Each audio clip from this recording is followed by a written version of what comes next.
नए नए खुलासे हो रहे हैं। क्या बेसिक शिक्षा विभाग में सब कुछ ठीक ठाक नहीं? क्या फर्जी दस्तावेज लगाकर नौकरी पाने वालों का कोई रैकेट सक्रिय है? इन तमाम सवालों की पड़ताल करती ये रिपोर्ट देखिए।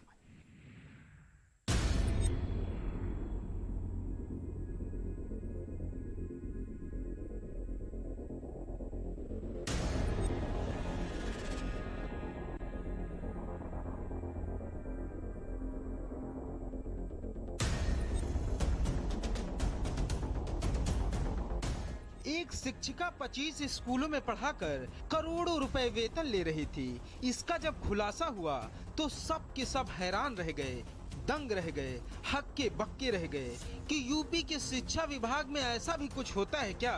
आखिर एक शख्स 25 जगह नौकरी कैसे कर सकता है, और वो भी नाम बदल बदल कर।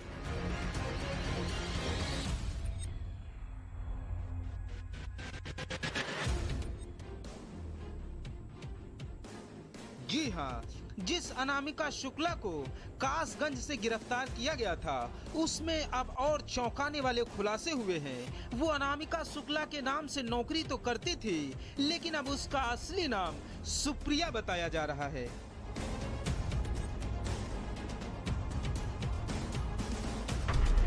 कासगंज से गिरफ्तार हुई थी अनामिका शुक्ला।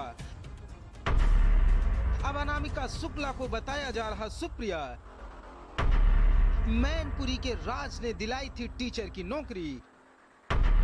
1.5 लाख रुपए देकर राज ने दिलवा दी नौकरी।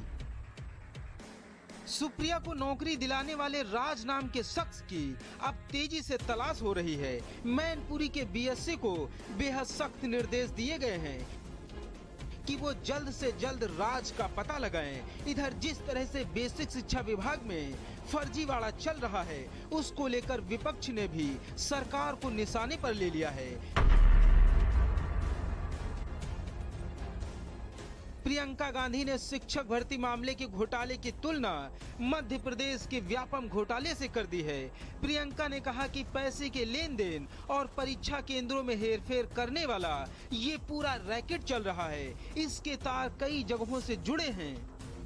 मेहनती छात्रों के साथ अन्याय हुआ है। कांग्रेस एमएलसी दीपक सिंह ने कहा कि शिक्षक भर्ती मामले में सरकार कुछ छुपा रही है। बेसिक शिक्षा विभाग में नौकरी दिलाने का बहुत बड़ा रैकेट चल रहा है और ये गिरोह प्रदेश के कई जिलों में सक्रिय है। यहाँ प्रिया सुप्रिया बन जाती हैं, तिवारी जी ओबीसी बन जाते हैं, मतलब कुछ भी संभव है। उन्नाव के डीआईएस राकेश पांडे को अभी निलंबित किया गया है। अभी तो कासगंज, मैनपुरी, आजमगढ़ और बाराबंकी जैसे जिलों के नाम सामने आ रहे हैं। जांच पूरी होने के बाद ही पता चलेगा कि ये गिरोह और कितने जिलों में सक्रिय है। ब्यूरो रिपोर्ट, भारत समाचार। और इसी खबर पर ज्यादा जानकारी के साथ संवाददाता अनूप हमारे साथ लखनऊ से जुड़े हुए हैं। अनूप, जिस विभाग की शुचिता को लेकर पहले ही सरकारों पर सवाल उठते थे, जब सरकार बदली तो उम्मीद थी कि सब कुछ सही हो जाएगा, लेकिन बयार ऐसी बह रही है जो बार बार कभी भर्ती पर, कभी नियुक्तियों पर लगातार सवाल पर सवाल खड़े कर रही है।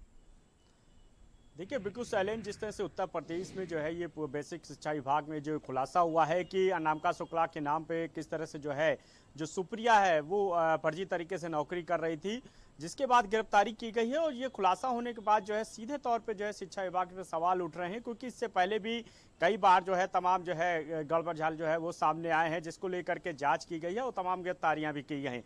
तो सवाल ये उठता है कि आखिर शिक्षा विभाग जो है क्यों नहीं सुधर रहा है, इसके पीछे कौन लोग हैं, किनकी मानसिकता है, कौन सिंडिकेट है जो इस तरह से काम कर रहा है, क्योंकि फर्जी तरीके से जो है लगातार जो है नौकरियां दिलाई जाती हैं और इस तरह से जब ये मामला सामने आता है तो खुलासे होते हैं। इस पूरे मामले में जो है अब बेसिक शिक्षा विभाग की तरफ से जो है जांच के आदेश दिए गए हैं। तकरीबन 700 से अधिक जो है कस्तूरबा गांधी जो विद्यालय जो ब्रांच ये भी है कि एक तरफ जहां एक शिक्षिका 25 जिलों में फर्जी डॉक्यूमेंट्स के साथ नौकरी कर रही, तो वहीं सबसे बड़ी भर्ती में भी बड़ी आसानी से सेंध लगा दी गई। यानी बेसिक शिक्षा में डाल डाल पर, कदम कदम पर कहानी घोटालों वाली है, धांधली वाली है। आखिर कैसे शुचिता के सवाल साफ होंगे फिर? देखिए सैलिन, बिल्कुल है, क्योंकि शिक्षा विभाग जो है शुरू से ही जो है सुर्खियों में रहता है। हमेशा जो है कहीं ना कहीं जो है घोटाले की भेंट चढ़ जाती हैं तमाम जो परीक्षाएं हैं, यानी जो प्रबल दावेदार होते हैं, जो हकदार होते हैं, उनके हिस्से का भी जो है पूरी तरह से जो है कहीं ना कहीं जो है हक मारा जाता है। यही वजह है कि लगातार जो इस पे काम किया जाता है। लेकिन सवाल ये उठता है कि आखिर वो कौन सिंडिकेट है, वो कौन जो है माफिया है, शिक्षा माफिया, जो इसके पीछे काम कर रहे हैं। क्योंकि नीचे के लेवल पे जो है गिरफ्तारियां होती हैं, कार्रवाई होती हैं, लेकिन जो लोग ऊपर बैठे हैं, जो पूरा सिंडिकेट संचालित कर रहे हैं, जो शिक्षा विभाग को पूरी तरह से जो है बदनाम करने में लगे हैं, एक के बाद एक जो है बड़े घोटाले सामने आते हैं, जिसके चलते जो परीक्षाएं हैं वो रद्द होती हैं, जो तमाम जो अभ्यर्थी हैं उनको परेशान होना पड़ता है। तो ऐसे में सवाल उठता है कि आखिर जो मुख्य इसके जो कारदार हैं वो कब गिरफ्तार होंगे। हालांकि जो है गिरफ्तारी के लिए एसटीएफ क्यू भी लगाया गया है, तमाम जो पुलिस की टीमें भी बनाई गई हैं, लेकिन सवाल फिर वही उठता है कि एक के बाद एक जो है इस तरह की जो यही चीजें सवाल सामने है आती कि हैं, कहानी तो आखिर एक के बाद एक सवाल खड़े करने वाली ही है और जवाब किसी का भी नहीं है। तमाम जानकारी देने के लिए आपका शुक्रिया। बढ़ते हैं आगे। यूपी में